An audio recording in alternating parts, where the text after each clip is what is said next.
Bonjour à tous, bienvenue dans votre rendez-vous débat du samedi. Aujourd'hui, La Voix est libre prend le chemin des écoliers. Nous allons nous intéresser au transport scolaire. Tous les élèves sont-ils logés à la même enseigne? Est-on aussi bien lotis à la ville qu'à la campagne?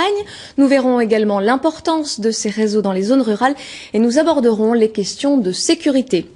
Avant de présenter nos invités, je vous propose de faire le point sur le fonctionnement des transports scolaires dans la région avec Isabelle Monnier. Particularité de la Franche-Comté, les 4 départements assument à 100% le financement du transport scolaire. En clair, tous les élèves ou presque ont un aller-retour gratuit par jour entre leur commune et leur établissement. Un coût non négligeable pour le budget des collectivités. Elles versent entre 3 millions d'euros pour le territoire de Belfort et 25 millions pour le Doubs. En France, en 2012, seuls 28 départements ont fait ce choix. La gratuité s'applique partout, sauf dans les grandes agglomérations. Et là, c'est un peu à la carte. À Belfort et Montbéliard, les élèves peuvent prendre un abonnement payant, valable 7 jours sur 7, sur tous les réseaux, ou bénéficier d'un aller-retour gratuit par jour pour le trajet scolaire. À Lons-le-Saunier, Vesoul et Besançon, les élèves paient obligatoirement un abonnement mensuel pour voyager. Et on attend bien évidemment vos questions, vos réactions. N'hésitez pas sur le site, la page internet La Voix est libre et à l'adresse lvel.fc@francetv.fr. À mes côtés pour ce débat, Joël Delol, secrétaire adjoint de la Fédération des parents d'élèves FCPE du Doubs. Bonjour. Jean-Claude Roy, vice-président de la communauté d'agglomération du Grand Besançon en charge des transports. Bonjour. Bonjour. Et Gérard Pelteret, vice-président du Conseil général de Haute-Saône en charge de l'éducation. Bonjour à vous. Bonjour. Et merci messieurs d'être sur ce plateau. On commence tout de suite avec le point noir de cette rentrée qui a fâché bon nombre de parents. C'est bien sûr l'augmentation des tarifs d'abonnement du bus de 60% dans le Grand Besançon. Écoutez tout de suite la réaction d'une mère de famille. Je peux pas en emmener une au train à 7h le matin, la deuxième au bus ou à l'école à Planoise, et puis les 2 autres ici, puis encore une là. Non, ce serait pas possible ça. De toute manière, on n'a pas le choix, donc j'ai fait les 3 chèques là, mais je suis tombée au chômage moi l'année dernière, donc je vous assure que ça faisait un peu mal. Jean-Claude Roy, un abonnement qui passe de 9 € à 15 €, 60% d'augmentation. On va voir les chiffres tout de suite sur l'écran. Est-ce que c'était pas trop pour les familles, surtout dans un contexte comme celui d'aujourd'hui? Je crois qu'il faut expliquer aux familles d'où on vient. En 2000, à la fin de l'année 2000, sur le territoire du Grand Besançon, il y a une disparité profonde. Le Conseil général assure un aller-retour gratuit quand les habitants sont à une distance de plus de 3 km. En deçà des 3 km, il n'y a pas de service du tout. Un syndicat mixte de 36 communes sur le nord de Besançon, pareil, un aller-retour gratuit les jours d'école. Et pour les autres enfants, c'est 18 € par mois à l'époque déjà. À Besançon, c'est la règle des 5 km. Suivant que vous habitez à plus de 5 km, vous êtes transporté. Si vous êtes en deçà des 5 km, vous n'avez pas de service du tout. Donc, quand le Grand Besançon naît, il crée une tarification pour tous les habitants du Grand Besançon. Il abandonne la tarification zonale, c'est-à-dire qu'on habite Noironte, Mamirol ou Besançon, tout le monde paiera le même prix. Mais est-ce que ça explique les 60% d'augmentation? Est-ce qu'on était obligé, d'avoir autant d'un coup? Autant d'un coup, c'est parce qu'on est parti de trop bas. Et les familles font le constat aujourd'hui, malheureusement elles ne l'avaient pas fait avant, que l'abonnement était sous-dimensionné. On est parti à 6 € pour le premier enfant, 3 € à partir du deuxième enfant. Mais c'est pas aux familles de payer, j'allais dire. Là, c'est le Grand Besançon qui a fait une Les familles payaient 5% du coût d'exploitation du service qui était proposé parce que nos abonnements sont des abonnements libre circulation. Les enfants jusqu'à l'âge de 18 ans, s'ils sont scolarisés, peuvent utiliser le réseau Urbo-Ginko et les services TER de la région, puisque nous avons une intermodalité tarifaire. Donc c'est un service d'émancipation des jeunes et de libéralisation des familles qui sont plus obligées de prendre la voiture. Alors on va revenir sur l'émancipation des jeunes un petit peu après. Je voudrais quand même faire réagir Joël Delol qui donc représente les parents d'élèves. Vous avez utilisé le mot de raquette. Oui. Vous le maintenez aujourd'hui? Je maintiens ce terme de raquette. Malgré les explications? Je m'en suis déjà expliqué d'ailleurs avec Jean-Claude Roy et Gabriel Beaulieu. Je lui ai expliqué la nature de ma réflexion et ce qui m'a amené à employer ce terme. Et je le maintiens. complètement. Le Pourquoi 28 juin, je vais vous expliquer tout bêtement. Le 28 juin, la CHGB, la communauté d'agglomération du Grand Besançon, a pris cette décision d'augmenter de manière plus que conséquente, et on parle de 60%, mais c'est bien au-delà, puisqu'en fait, on parlait du tarif. 2011, c'était 99, et on est passé à 165, c'est pas tout à fait 60%, c'est plus. Et ça a été voté le 28 juin, avec une date limite pour le dépôt des dossiers au 15 juillet. Ça, c'est une contrainte dans le temps. Une deuxième contrainte, c'est que toutes les personnes, tous les enfants qui sont transportés par les bus Ginko, je n'emploierai pas le terme de transport scolaire parce que ça n'en est pas vraiment un. Tous les enfants qui sont transportés donc, dans ce cadre-là n'ont pas d'autre choix. Les enfants qui sont par exemple à Auxon-Dessus n'ont pas d'autre choix que de prendre le bus pour aller au collège de Châtillon ou dans le lycée Ledoux qui est le lycée de secteur. Mais qu'est-ce qui vous gêne de plus? C'est l'augmentation, l'augmentation qui est de 60% ou c'est le fait de payer? La forme et le fond. La forme parce que effectivement, pour en finir avec cette notion de raquette, on a bien des contraintes dans le temps et des contraintes obligatoires de prendre ces transports. On n'a pas d'autre choix. On l'a bien vu, la dame qui est intervenue est une dame d'Auxon-Dessus. Et il y a une violence caractérisée qui est la violence de l'augmentation. Donc les caractéristiques du racket sont pleinement là. Une réaction peut-être quand même, Monsieur Roy, sur ces termes, violence, racket? Non, il faut faire attention aux mots. Les mots, ce sont des armes terribles. J'ai dit déjà à Monsieur Deleuil le 23 août, quand on s'est retrouvé, que ce mot était insupportable. On n'a pas mis le pistolet sur la tempe de personne. On n'est pas allé chercher l'argent dans les portefeuilles. Il faut mettre en corrélation le niveau de service offert. Je rappelle qu'avant la naissance de la communauté, les enfants avaient un aller-retour gratuit les jours d'école et ils faisaient notamment le service du soir, le dernier départ du soir, la dernière sortie. Nous proposons en après-midi la sortie de 16h et la sortie de 17h. Ce qui fait que j'explique quand même, ça a apaisé considérablement à la fois les chefs d'établissement et les parents d'élèves qui, à l'époque, nous avaient remerciés parce qu'ils étaient rassurés que leur enfant ne rentre pas en stop ou ne rentre pas sans casque sur leur scooter du petit copain. Donc, on nous a remerciés il y a 5-6 ans et aujourd'hui, les mêmes fédérations sont mécontentes. Je comprends que l'augmentation sensible puisse interpeller, mais raquette, c'est un mot qui ne correspond pas à la situation.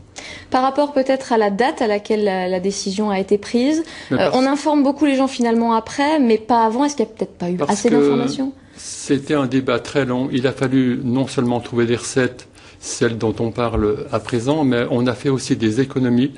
Le délégataire a fait des économies de plus de 300 000 €. On a mis en place un réseau Ginko pour la rentrée de septembre sur lesquels on a revisité certaines lignes, on a transformé des lignes régulières en services à la demande. On a donc fait des économies sur 2 chapitres, délégataires et services optimisés. Il fallait trouver des recettes complémentaires pour éponger, apurer l'augmentation du coût du carburant. C'est plus de 700 000 € en 2011 de hausse de coût de carburant. Pour un niveau de service qu'on n'a pas voulu, que je n'ai pas voulu dégrader, on aurait pu diminuer le service, diminuer la qualité du service, ne faire que la sortie de 17h. On revenait en arrière de 10 ans et on mettait à nouveau des enfants à faire du stop sur les routes. C'est pas l'objectif recherché. Alors justement, Joël Deleuil, là-dessus, sur cette qualité de service, est-ce qu'effectivement, il ne faut pas finalement que les parents mettent la main à la poche pour avoir une certaine qualité de service? Déjà, je vais répondre quand même sur quelques points qui m'ont interpellé. La libre circulation, effectivement, c'est un abonnement qui donne accès à tout le réseau. C'était très bien. Mais des enfants de 12 ans, des collégiens, vous croyez vraiment que les parents vont les laisser partir comme ça le samedi, le dimanche, le soir, en se disant très bien, ils vont amortir, entre guillemets, l'abonnement? Est-ce que c'est ce qu'on attend de parents responsables? Est-ce que les mêmes politiques qui, à une époque, nous reprochaient de ne pas être des parents responsables, de ne pas surveiller nos enfants, maintenant nous disent vous pouvez les mettre dans le bus, il n'y a aucun problème? Est-ce que c'est quelque chose de raisonnable? Est-ce que ça justifie même la qualité de service, l'augmentation et la manière dont ça s'est fait? Non, en aucune manière. Ça, c'est un fait. J'entends que le débat a été très long. Je l'entends, je l'ai déjà entendu le 23 août et je ferai la même réflexion. Comment se fait-il, s'il y a eu un débat aussi long, comment se fait-il que les fédérations de parents d'élèves n'aient pas été contactées, qu'on n'ait pas eu cette concertation qu'on voit apparaître et fonctionner parfaitement dans d'autres départements? Je vous laisse peut-être répondre, Monsieur Roy. Et juste pour finir un petit peu, Monsieur Roy, je vous demande juste une petite minute pour le troisième point. Vous parlez d'augmentation du tarif des carburants, je l'entends bien. 60%, c'est pas l'augmentation des carburants. J'ai interpellé M. Gabriel Beaulieu le 23 août et il l'a redit dernièrement au Conseil communautaire de jeudi dernier.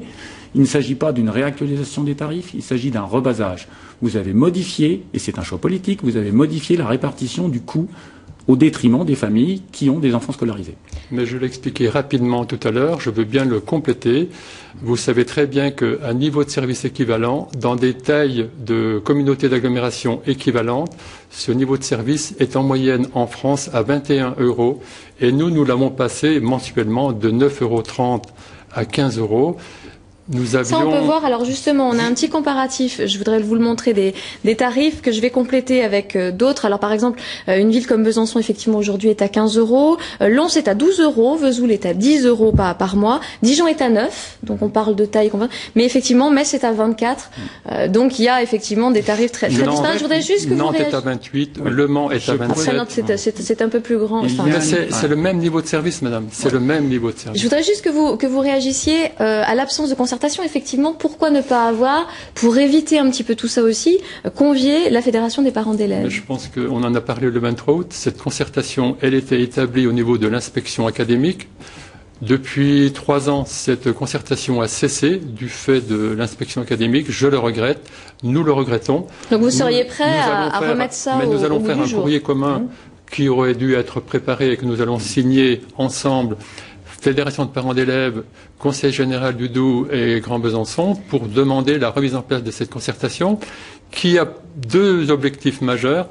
Préparer la rentrée en mai et faire le bilan de cette rentrée en octobre pour ajuster la sécurité des enfants et la mobilité des enfants. C'est quelque chose qui me préoccupe et qui retient toute notre Justement, attention. pendant cette concertation, est-ce que vous seriez prêt aujourd'hui à étudier, comme ça se fait à Montbéliard par exemple, la possibilité, en plus de l'abonnement mensuel, qui offre effectivement la possibilité aux élèves de se balader un petit peu partout dans le réseau, d'avoir cet aller-retour gratuit, qui est quand même demandé notamment aussi par la FCPE. Est-ce que là-dessus, le Grand Besançon est prêt à le faire, financièrement et au niveau de l'organisation? Nous nous sommes engagés le 23 août à étudier cette demande. Est-ce que vous seriez d'accord? Est-ce que c'est quelque chose qui est véritablement envisagé? Je ne vais pas répondre si je suis d'accord ou pas d'accord d'avoir mesuré les avantages et les inconvénients. Et il est prévu qu'on se rencontre avant la fin de l'année pour faire le bilan d'une part de la rentrée scolaire et d'autre part de la demande formulée par la FCPE, Fédération des conseils de parents d'élèves. Je voudrais juste faire intervenir Gérard Pelteret sur cette question. Alors vous êtes au niveau du Conseil général de Haute-Saône et pas du Doubs, mais en tant que Conseil général, vous avez choisi au niveau de votre département la gratuité. Est-ce que pour vous, ce ne serait pas un peu normal que les agglomérations proposent aussi cette gratuité ? À ce stade du débat, je trouve, qui est intéressant, je trouve que on met en valeur l'importance que tous les partenaires accordent à l'école. Cette qualité de débat montre, c'est le témoignage de l'intérêt que tout le monde porte à la scolarisation de nos gamins. Pourquoi ? Tout le monde a compris l'importance de ces conditions de scolarisation, mais tous les acteurs concernés n'ont pas forcément toujours les mêmes intérêts. Et en ce qui concerne la situation géographique des différents milieux, nous sommes au centre-ville, nous sommes à la périphérie, nous sommes en milieu rural. Les problèmes ne se posent pas tout à fait de la même façon. Et je crois que c'est très intéressant de se trouver autour d'une table et de pouvoir discuter, partager. Il y a pour le moment pas mal de débats au niveau de l'académie qui sont lancés. Les fédérations de parents d'élèves y participent bien entendu, ils en prennent l'initiative. Mais par exemple, vous, au niveau de Vesoul, est-ce que vous seriez pour qu'il y ait la possibilité d'avoir un aller-retour gratuit ? Écoutez, pour le moment, il existe, mais il est moins confortable que celui qui demande une participation. Le Conseil général, sur Vesoul, a des lignes scolaires, au même titre que dans les villages. Ces lignes sont un peu moins confortables que les lignes qui demandent un abonnement, 10 €, vous l'avez dit, effectivement, c'est cela, dans la mesure où le temps d'attente est un peu plus conséquent. Il existe, alors que les lignes où on demande une participation des parents, elles sont en direct, si je peux dire.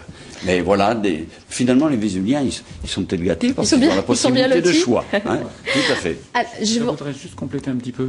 Alors très rapidement, parce par qu'après on va rapport passer à la suite. aux 15 € qui sont payés par les familles, il ne faut pas oublier qu'à ça doit se rajouter les 3 millions d'euros versés par le Conseil général du Doubs. 3 millions d'euros pour 12 000 abonnements, un petit peu moins de 12 000, mais Canton 12 000, ça fait 250 €. Ça fait 20%, monsieur Deleuil. Ben, Vous savez très bien. Non, ça fait pas 20%, parce que si. vous indiquez que 15 €, on est à 11%. Non, ça fait un coût moyen de 2500. Donnez pas des chiffres comme ça. Le coût, écoutez, c'est les chiffres que je prends au sein de vos propres documents. Du réseau Ginko qui prévoit que chaque commune est desservie par 7 allers-retours en moyenne par jour. Le coût d'exploitation du réseau Ginko, c'est 36,5 millions et le coût du service Diabolo, c'est 43% de ces coûts d'exploitation, soit 15,6 millions. Donc sur 15,6 millions, le département verse 3 millions d'euros. C'est le coût d'exploitation du service qu'il rendait en 2001, qui n'a pas été actualisé.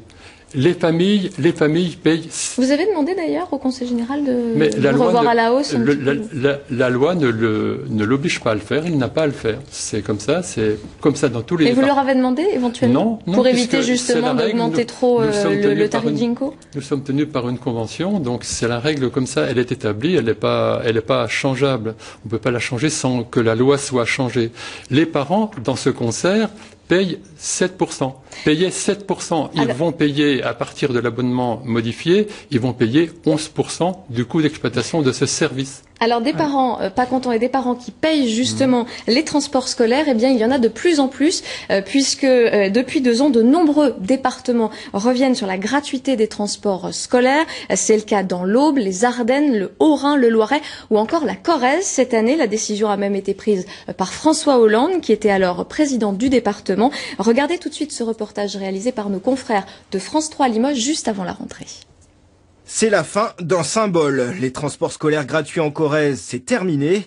Une décision du Conseil général destinée à rationaliser les coûts et responsabiliser les parents.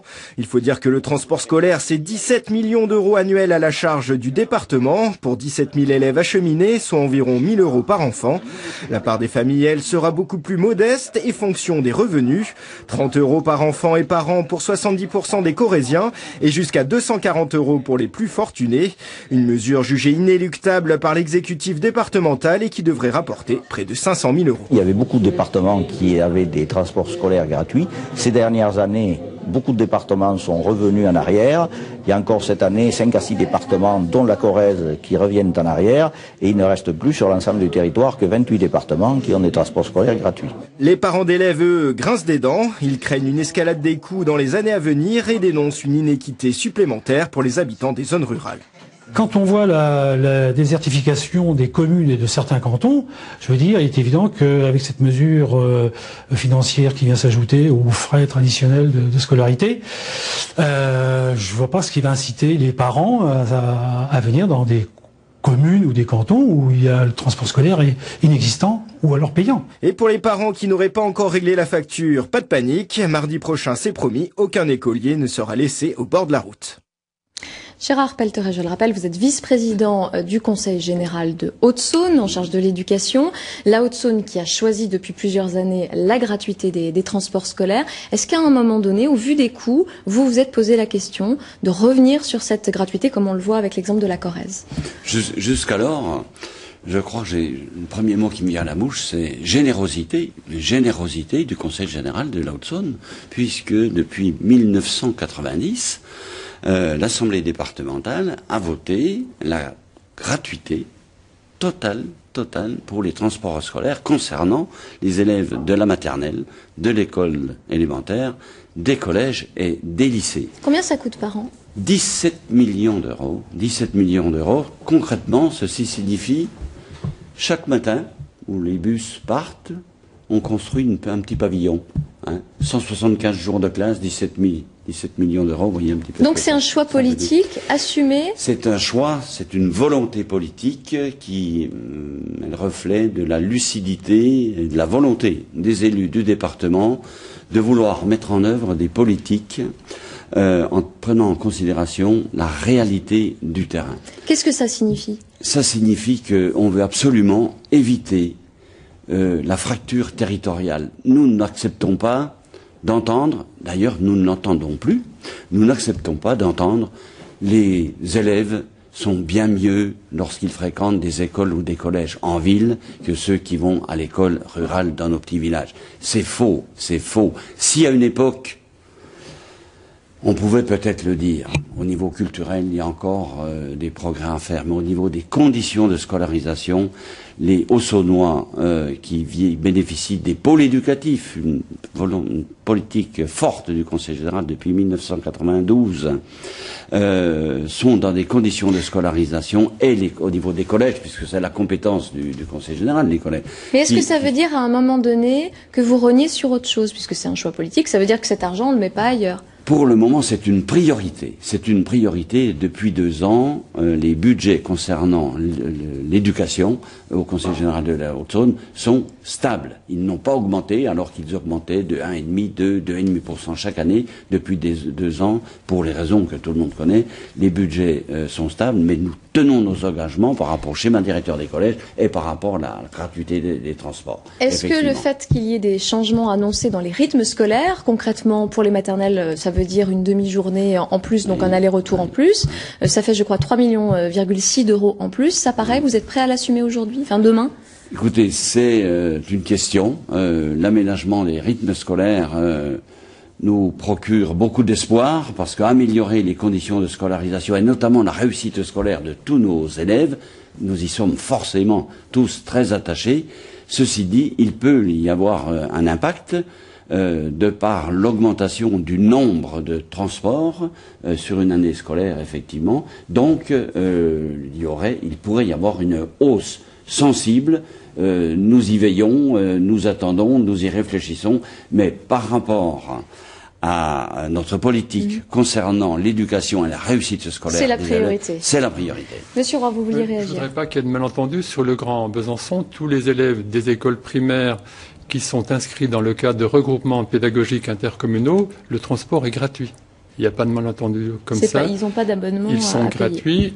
Les abonnements Diabolo, ils sont valables pour des enfants de 4 ans, parce qu'il arrive que dans des communes ou dans des quartiers, des parents laissent aller leurs enfants avec d'autres enfants et un parent qui les accompagne, qui accompagne plusieurs enfants. C'est le cas dans mon quartier.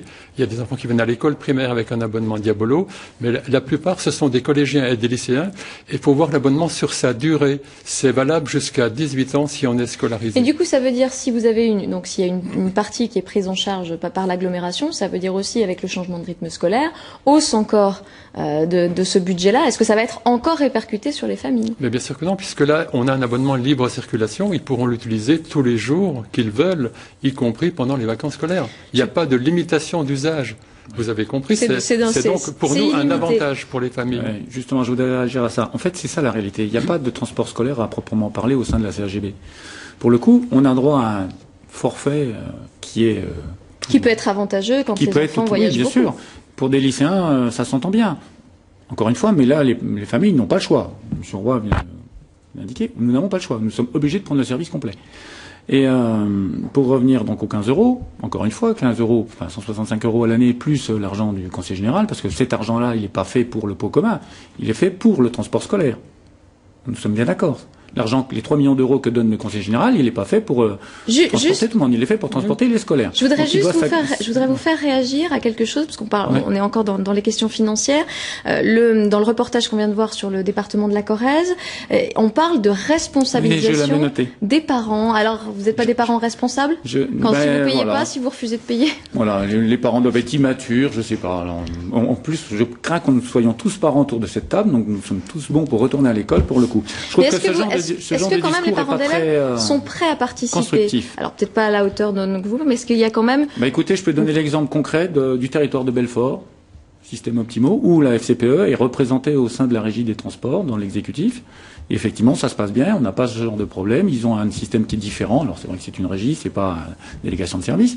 Mais effectivement, on est parfaitement capable de participer de manière constructive. Et de participer financièrement? Et nous aurions souhaité, pour en finir, que la communauté d'agglomération du Grand Besançon soit aussi perspicace que les journalistes arrivent à nous trouver, même s'il n'y avait pas la réunion de l'IA, ce qui est vrai. Mais est-ce que financièrement, les parents seraient prêts à verser ne serait-ce que quelque chose? Est-ce que voilà, ce côté-là, c'est quelque chose qui peut être entendu écoutez, par exemple, pour prendre la comparaison avec la Corrèze, c'est 30 euros, de 30 euros à 240 euros pour l'année. On est très loin des 415 euros que l'on paye directement et indirectement en cas d'un abonnement. 165 plus l'argent du Conseil général. Encore une fois, il n'est pas fait pour autre chose que le transport scolaire. Après, il y a des aides, j'imagine, aussi pour les familles qui auraient des difficultés. On en est loin. Sur vous faites un amalgame avec laissez-moi finir, Monsieur Roy. J'ai eu la politesse de ne pas vous interrompre. Si vous pouviez en faire de même, ça serait gentil. Soit je me suis mal exprimé, soit vous n'avez pas compris. Bon, vous n'avez pas la politesse de m'interrompre. Bon, tant pis. Ceci étant, sur la gratuité du transport, il rappelle un principe de base. L'école, elle est républicaine et égalitaire. Si on commence à faire payer, si on continue à faire payer de manière, encore une fois, c'est pas seulement le coût, c'était la manière de faire. Faut pas oublier que ça s'est fait quasiment en catimini le 28 juin, que les courriers. Ça, on a déjà parlé de ça. Non, mais pour autant, il n'y a eu aucune information aux parents quand ils ont reçu l'abonnement. Les gens tous m'ont dit, j'ai reçu l'abonnement. C'était un manque de communication. Vous regrettez le manque de communication. La communication n'est apparue que quand la FCPE est montée au créneau et le 15 juillet, j'ai des lettres qui en font foi. Le 15 juillet, la CHGB, la communauté d'agglomération, a envoyé des courriers explicatifs aux parents. Donc, double envoi. Très concrètement, très clairement maintenant, qu'est-ce que vous demandez au niveau de la FCPE? Qu'est-ce que vous demandez à la CHGB aujourd'hui? Nous, on demande que cette augmentation inique soit remise en question, ce qui nous semble la moindre des choses. La manière de faire n'a pas été acceptable, n'a pas été respectueuse de personne. Même le Conseil général s'en est ému en disant qu'effectivement, il n'y avait eu aucune concertation, si on ne peut pas le dire autrement, et qu'effectivement, il y a un vrai débat qui se lance sur cette gratuité du transport. Quand je parle de gratuité, c'est la prise en compte de l'intérêt de la jeunesse, et je rejoins parfaitement le vice-président de la Haute-Saône. Rapidement, est-ce que vous seriez d'accord pour revenir sur cette augmentation? J'ai dit qu'on travaillait sur ce sujet, et nous avons un point de rencontre en fin d'année. J'ajoute quand même que la présidente départementale de la FCPE envie le réseau gynéco de Besançon et le service qu'il rend aux habitants, donc aux élèves et aux parents d'élèves. Elle l'a dit le 23 août, je tiens quand même à le souligner, on n'est quand même pas si irresponsable et immature que ça, monsieur. Préciser la totalité de l'information et rappeler qu'elle n'est pas byzantine mais ponticalienne, qu'effectivement le réseau ponticalien n'était pas à hauteur du service. Elle envie le réseau du Grand Besançon. Mais on parle de transport scolaire et pas d'un réseau commercial. On va faire une petite pause dans le débat, je suis désolée de vous interrompre. Nous poursuivons notre débat consacré au transport scolaire avec nos trois invités. Joël Deleuil, représentant de la FCPE du Doubs, Jean-Claude Roy, vice-président du Grand Besançon, et Gérard Pelteret, vice-président du Conseil général de Haute-Saône. Nous allons à présent aborder la question de la sécurité. Les parents se posent tous cette question. Est-ce que les enfants sont en sécurité quand ils empruntent les transports scolaires? Je vous propose d'écouter quelques réactions de ces enfants. Ça a été recueilli lors d'un reportage l'année dernière à l'occasion justement d'une sensibilisation à la sécurité. Regardez. Qu'est-ce qu'on ne doit pas faire lorsque le car roule? Se lever, se déplacer. Se détacher. Parler au conducteur. Parler au conducteur. Tu penses à ta ceinture? Des fois, il n'y en a pas dans le bus. En fait, on n'a pas le même chauffeur le soir et le matin. Et alors, ça change quoi? Il y en a un qui est sévère et l'autre, il nous laisse se déplacer dans le bus. Gérard Pelteret, quand vous entendez ces témoignages d'enfants, vous êtes donc, je rappelle, vice-président du Conseil général. Le Conseil général a en charge, en quelque sorte, la sécurité des enfants. Est-ce que vous trouvez qu'il y a encore du travail à faire? J'étais dans le bus ces jours-là. Bien sûr. Écoutez, je crois que les élus, nous sommes les premiers à nous plaindre d'un excès de normalisation dans beaucoup de domaines, dans les projets que nous tentons de mettre en œuvre dans nos collectivités. Nous sommes toujours confrontés à des contraintes parfois qui sont lourdes. Mais lorsqu'il s'agit de la sécurité des enfants, que ce soit dans les établissements scolaires ou lors des transports scolaires, nous n'avons pas le choix. Et comment on fait alors? Est-ce qu'on multiplie les contrôles parce qu'on se rend bien compte qu'il y a des petits manquements à la sécurité? Il y a déjà une réglementation avec des normes qui existent et là nous trouvons que c'est tout à fait normal parce qu'il s'agit de la sécurité des enfants. Mais comment la faire respecter? Comment au niveau du Conseil général vous pouvez la faire respecter? Il y a une responsabilité du Conseil général, mais il y a la responsabilité aussi de l'entreprise à qui on transfère la compétence, à savoir le transport des élèves. Donc vous faites quoi? Vous faites des contrôles réguliers? Et il y a des contrôles, il y a des normes à respecter et ces contrôles ont lieu avec ces campagnes dont vous avez parlé tout à l'heure, qui sont de plus en plus nombreuses, et à chaque petit dysfonctionnement, je peux vous assurer que les services du Conseil général, très vigilants, immédiatement lancent des consignes ou des signaux de rappel aux entreprises de transport pour faire en sorte... Pardon. Il y a déjà eu des sanctions? Est-ce que vous avez déjà sanctionné des transporteurs? Des élèves, oui. Des familles, oui. Des transporteurs, à ma connaissance, non. Mais ça pourrait arriver s'il y avait un vrai manquement? Absolument. Il y a un cahier des charges. Il y a un cahier des charges. On procède, bien entendu, en fonction de la législation des marchés publics. Nous passons des commandes. Il y a un cahier des charges. S'il y a un transporteur qui ne respecte pas celui-ci, il est prévu des sanctions. À ma connaissance, il n'y en a pas eu ces années-ci, pendant ma présence à ces responsabilités, mais si le cahier des charges n'est pas respecté, bien entendu, des sanctions peuvent arriver. Joël Deleuil, en tant que parent, est-ce qu'il y a une vraie inquiétude sur la sécurité des enfants? Est-ce que c'est quelque chose, voilà, que les parents vous retransmettent? Est-ce qu'ils sont inquiets ou est-ce qu'au contraire ils font assez confiance justement au service? Une inquiétude, on n'en est pas, heureusement, avec un réseau de transport de bus, que ce soit à Ginko ou dans le Doubs, à avoir une inquiétude réelle, enfin construite, je dirais. Ce soit un sujet sensible et que les parents y soient très attentifs, c'est évident. On est souvent amené à avoir des retours de terrain, et d'ailleurs j'incite tous les parents qui ont des problèmes à se tourner vers la FCPE et à nous transmettre ces informations, puisque nous les centralisons et nous traitons après directement avec l'autorité qui est en charge du transport concerné.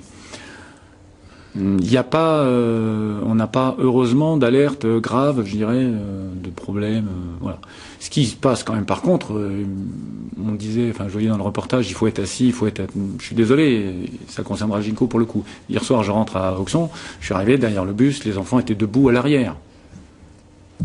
Et oui, il y a encore beaucoup de travail. Alors, je n'incrimine pas Ginko, je dis pas que c'est leur responsabilité. Si, on en est co-responsables, les parents et les organisateurs. Mais c'est vrai que je pense que c'est quelque chose qu'il faut effectivement travailler régulièrement. Je suis assez d'accord avec M. Palteret. Il faut revenir sans cesse dessus. Oui. Et il faut faire remonter les informations. Quand j'ai des retours de problèmes, comme il y a eu dernièrement sur le collège Camus, où des enfants n'ont pas pu prendre le bus, c'est un autre type d'insécurité. J'ai alerté tout de suite M. Roy. C'était des enfants qui sont restés en gros sur le carreau. Ils sont restés en gros, pas en gros, tous sur le carreau. Les parents ont été obligés de venir les chercher. Et j'ai fait remonter l'information à M. Roy et M. Morel qui est en charge de ce problème. C'est vrai que la réaction était rapide. Malheureusement, ça se réitère quand même malgré tout sur certains autres endroits, où sur Camus c'est revenu dernièrement. C'est un travail de longue haleine, journalier. Il faut effectivement travailler avec les services de Ginko. Je vais laisser justement Jean-Claude Roy répondre là-dessus. Peut-être sur les deux questions. Au niveau de la sécurité, comment on fait pour assurer la sécurité des scolaires quand on est souvent dans des transports en commun? Et peut-être sur le fait, effectivement, revenir sur cet incident où il y a eu des enfants qui n'ont pas pu être pris en charge. La qualité du service d'un réseau, elle est importante. C'est elle qui est gage de sécurité pour le transport en général et des adolescents en particulier. Et c'est la présence donc pour nous de médiateurs, de contrôleurs, de vérificateurs qui vont accompagner les circuits scolaires, notamment à la rentrée du matin, à la dépose du matin et à la reprise le soir. C'est la préparation de la rentrée dont j'ai parlé tout à l'heure qui est nécessaire avec les chefs d'établissement, parce qu'un chef d'établissement qui de lui-même va décaler une rentrée scolaire d'un quart d'heure ou une sortie le soir d'un quart d'heure, c'est très difficile pour les opérateurs ensuite de caler les chaînages des circuits avec les personnels de conduite. Donc cette préparation, elle est importante puisqu'elle est gage de sécurité dans l'organisation. Mais il y a quand même des ratés, du coup, puisqu'il y a des enfants qui ne sont pas pris. C'est le niveau de sortie des classes à 16h et à 17h, parce que si vous êtes en situation de sureffectif, comme le jour de la rentrée scolaire à Camus, c'est un incident qu'il ne faut pas renouveler. Je rappelle que sont restés sur le trottoir 6 enfants. 6 enfants, ça n'aurait pas dû se produire. Le transporteur a été rappelé à l'ordre puisque le conducteur aurait dû aviser son chef d'exploitation et attendre sur place l'arrivée d'un véhicule complémentaire pour emmener les enfants. Donc tout ça a été remis en ordre. Nous y veillons, nous sommes attentifs à la situation, à l'interpellation des chefs d'établissement d'une part et des parents, d'élèves d'autre part, que ce soit au niveau des fédérations ou de parents isolés qui attirent notre attention. Nous sommes très vigilants sur la sécurité. Juste un petit complément d'information. On a vérifié avec le collège Camus. Ce qui ne s'est pas fait cette année, ce qui se faisait comparativement les années précédentes, c'est que vos services apparemment n'ont pas pris contact avec ce principal et n'y ont pas demandé justement le retour d'informations concernant ça. C'est l'info qui a été vérifiée avant de venir. Monsieur Delol, c'est l'inverse qui va se produire. Écoutez, je ne sais pas si c'est l'inverse. Non, mais je ne sais pas si c'est l'inverse. Non, mais Monsieur Roy, nous parlons d'enfants.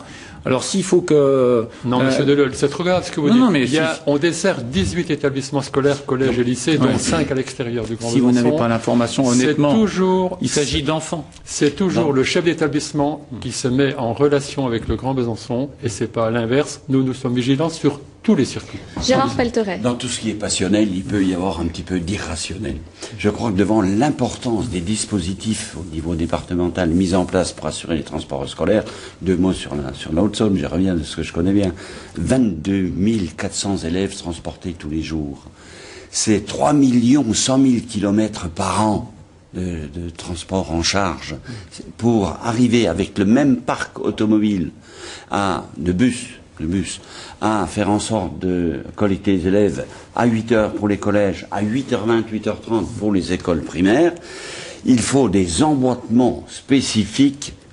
Et on comprend bien les parents dont les enfants sont restés en rade, forcément. Il y a quelques dysfonctionnements ici ou là, mais reconnaissons que dans l'ensemble, le service est de qualité. Et les parents d'ailleurs font confiance, même si ils ont raison de s'inquiéter pour la sécurité de leurs enfants, bien entendu. Mais je crois que globalement, ça se passe relativement bien. Je suis complètement d'accord avec M. Pelteret. Sur le Grand Besançon, on a 2500 services par jour.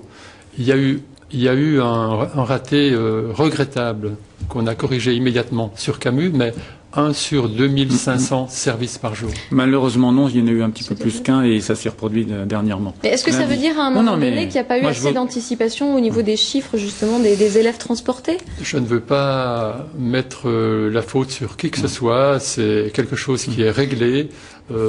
Je pense que la préparation d'une rentrée scolaire est nécessaire. Elle se prépare en mai, elle se finalise en juin pour éviter ce qui s'est passé à la rentrée. On a bien noté au niveau du calendrier. Je voudrais revenir sur un problème, alors qui s'est passé d'ailleurs plusieurs fois en Haute-Saône, vous vous en souvenez peut-être, aussi dans le Doubs. Ce sont les cas d'enfants oubliés à l'intérieur des bus. Je vous propose justement de revenir sur un reportage qui a été réalisé en février dernier. C'est devant cette école maternelle que Chloé, 3 ans et demi, aurait dû descendre. Mais la conductrice du bus scolaire, âgée de 70 ans, n'a pas vu la petite fille. Résultat, ce n'est qu'en fin de matinée, 3 heures plus tard, qu'elle a été découverte endormie dans le minibus rentré au dépôt. C'est une erreur grave, bien sûr. Je suis désolé pour les parents et pour la petite. D'autant plus que, bon, bien sûr, c'est ma maman, c'est elle qui a créé l'entreprise. À l'heure actuelle, elle est aussi désolée. Elle est allée tout de suite s'excuser auprès des parents. Là, elle a oublié de faire le tour du car, ce que devrait faire tout conducteur. Gérard Pelteret, on a donc déjà eu ce cas, c'était dans le Doubs. Il y a déjà eu ce cas en Haute-Saône, une maman qui conduit, qui a 75 ans, qui conduit des enfants. Comment on fait pour éviter ça, pour éviter que ça se reproduise? Écoutez, je crois que la sécurité en général, et pour éviter ce genre de situation, c'est en permanence que tous les acteurs doivent montrer leur vigilance. C'est le cas, mais malheureusement, un impondérable. La preuve, il y a des choses qui arrivent comme ça et que nous regrettons tous, bien entendu. Ça veut dire quand même qu'il n'y a peut-être pas assez, je reviens là-dessus, mais de contrôle, Pour le chauffeur, est-ce qu'il faut mettre plus de monde? Pour les chauffeurs, sachez bien qu'ils n'ont pas toujours la tâche facile dans la mesure où il y a des attitudes et des comportements de certains élèves qui sont difficilement maîtrisables. Le Conseil général de Haute-Saône, dans sa grande générosité dont je parlais tout à l'heure, a prévu, il y a une ligne politique, nous participons à aider les collectivités qui décident de procéder à l'accompagnement des élèves dans les bus scolaires en les aidant, en subventionnant pratiquement à 95%. Ça peut être une solution, mais ce sont des difficultés pour les collectivités parce qu'il faut trouver des personnes qui sont disponibles. Vous voyez, le matin, de 8h à 8h20, ce sont des tout petits créneaux et c'est pas si facile que ça à trouver des personnes disponibles pour assurer cette surveillance, qui pourraient participer à éviter ce type d'incident profondément regrettable et bien entendu. Alors, je voudrais juste vous faire part de la réflexion d'une internaute qui dit tout simplement, faute de transport adapté, la dame a dû mettre ses enfants en pension. Ce sont des cas qui arrivent. Est-ce que finalement, on laisse des enfants sur le bord de la route? Alors, je vous interroge tous les deux rapidement parce qu'on arrive à la fin de l'émission. Transport adapté, on a une notion de handicap parce que nous, personnellement, dans le département de la Haute-Saône, je peux dire, nous avons 270 élèves. Non, c'est faute de transport tout court, c'est-à-dire qu'en gros, le bus scolaire ne va pas chercher, je pense, les enfants. Tous les élèves sont transportés. Tous les élèves, il y a aucun, parce que je sais que le cas s'est produit dans le Jura. Sur le Grand Besançon, c'est pareil, on a 2500 services par jour, dont 283 Diabolos, sont des bus de moyenne capacité qui vont chercher les enfants dans des points d'arrêt sécurisés. Je n'ai pas connaissance d'enfants qu'on laisserait sur le bord du chemin. Et vous disiez, pour les enfants qui peuvent être victimes d'un handicap, le transport également est prévu? Absolument, un transport spécifique pour les enfants qui présentent des problèmes de mobilité. Nous avons 270 élèves dans le département de la Haute-Saône. Le coût par élève, c'est 4100 € par an, mais nous avons pris cette politique à l'unanimité. Très rapidement, il nous reste 1 minute d'émission. On va faire un petit tour de table. Si je vous pose la question, le transport scolaire, demain, vous voudriez quoi? Qu'on entende enfin la voix des parents et qu'effectivement, on se rapproche de la gratuité. Jean-Claude Roy? Je crois plutôt, moi, à un abonnement libre circulation qui permette aux jeunes de 4 ans à 18 ans et au-delà de se déplacer librement, en sachant que dans la vie d'un abonnement, on utilise différemment. Très rapidement, Monsieur Pelteret. Comme pour l'aménagement des rythmes scolaires, je crois que le transport scolaire, compte tenu de son impact et de son importance, mérite des débats de cette nature et d'autres avec tous les acteurs autour d'une table. Merci en tout cas à vous trois d'avoir répondu à notre invitation. Merci à vous de nous avoir suivis. Prochain rendez-vous avec La Voix est libre la semaine prochaine en compagnie de Catherine Mziri. Très belle fin de semaine à tous.